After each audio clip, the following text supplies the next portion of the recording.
हरिओम, मी कोमल. आज आपण बघणार आहोत 40च्या महिलांसाठी काही उपयुक्त आसने.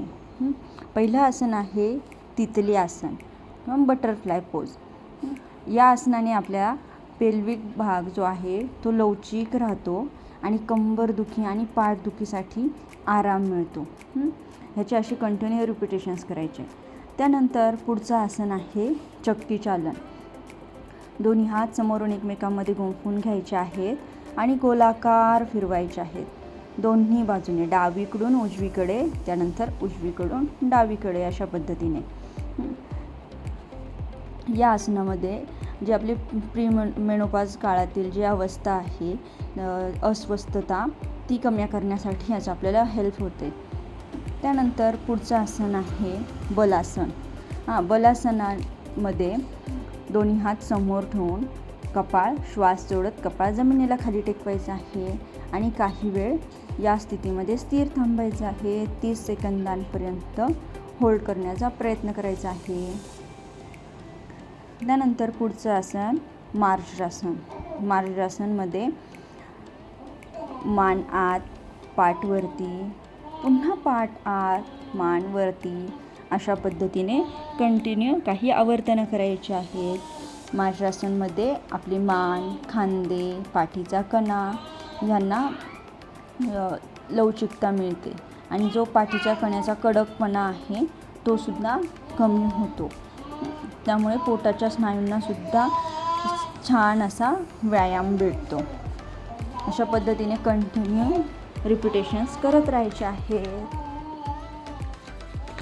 त्यानंतर पुढचे आसन आहे भुजंगासन.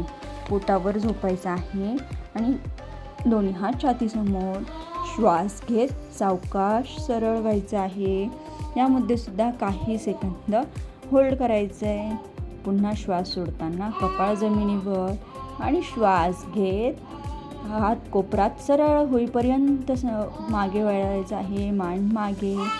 प्रत्येक वेळेला 30-30 सेकंदांपर्यंत होल्ड करायचं आहे. 3 वेळा करणार आहोत. 3 वेळा 30-30 सेकंद होल्ड करायचं आहे. त्यानंतर पुढचं आसन आहे उत्तान पादासन. पाठीवर झोपायचं आहे आणि पाठीवर झोपून दोन्ही पाय सावकाश वरती उचलायचे आहेत 90 अंशांमध्ये. पुन्हा पाय जागेवर, पुन्हा एकदा दोन्ही पाय 90 अंशांपर्यंत वरती उचलायचे आहेत. काही वेळ या स्थितीमध्ये स्थिर थांबायचे. पुन्हा सावकाश पाय खाली. अशा पद्धतीने 2 ते 3 वेळा करायचं आहे आणि काही वेळासाठी होल्ड करायचं आहे. या आसनामुळे आपले रक्ताभिसरण सुधारण्यासाठी मदत होते. पायाचे स्नायूसुद्धा मजबूत होतात आणि शरीरात अधिक सक्रिय होऊन जी ऊर्जावान आपल्याला वाटण्यासाठी याची मदत होते.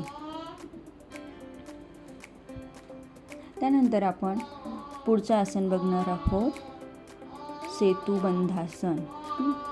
त्यासाठी एक पाय गुडघ्यात वाकून शरीराजवळ घेऊन यायचा आहे. दोन्ही हात बाजूने गोलाकार फिरवत डोक्याच्या वरती घडी करून ठेवायची आहे आणि श्वास घेत कंबर वरती उचलायचं आहे. सावकाश कंबर वरती उचला. पुन्हा सावकाश कंबर खाली.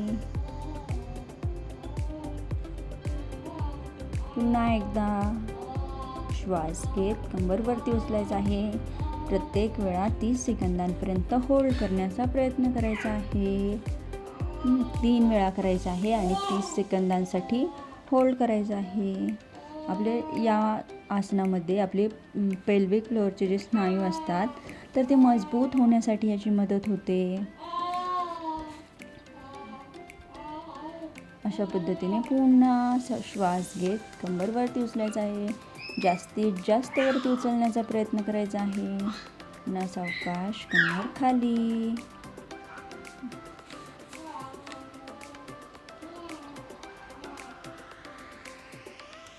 त्यानंतर आसन सोडताना दोन्ही हात बाजूने शरीराजवळ, दोन्ही पाय गुडघ्यात सरळ. त्यानंतर पुढचं आसन आपण करणार आहोत दंड स्थितीमधून उभे राहायचं आहे आणि दंड स्थितीमधून आपण करणार आहोत कटी चक्रासन. डावा हात उजव्या खांद्यावर, उजवा हात कमरेच्या मागे. अशा पद्धतीने पाठीमागची भिंत बघण्याचा प्रयत्न करायचा आहे. पुन्हा एकदा सेम दुसऱ्या बाजूने डावा हात उजव्या खांद्यावर, उजवा हात कमरेच्या मागे. कटी चक्रासन मागची भिंत बघण्याचा प्रयत्न करायचा आहे. या आसनामध्ये आपला स्पाईन असतो तो लवचिक होण्यासाठी मदत होते आणि त्याला आपला आराम मिळतो.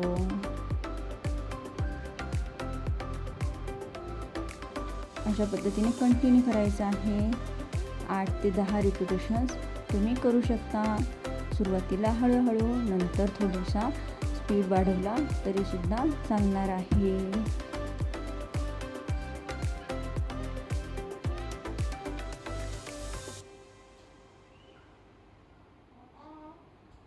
यानंतर आपण करणार आहोत ताडासन. दोन्ही हात समोरून एकमेकांमध्ये गुंफून घ्यायचे आहेत.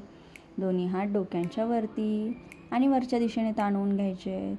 पुन्हा दोन्ही हात डोक्यांवर, पुन्हा दोन्ही हात वरच्या दिशेने ताणवून घ्यायचे आहेत. कंटिन्यू चालू ठेवायचं आहे. याचे सुद्धा तुम्ही 8 ते 10 आवर्तनं करू शकता. धन्यवाद. व्हिडिओ आवडला असेल तर लाईक, शेअर आणि सबस्क्राईब करा. भेटूया पुढच्या व्हिडिओमध्ये. हरिओम.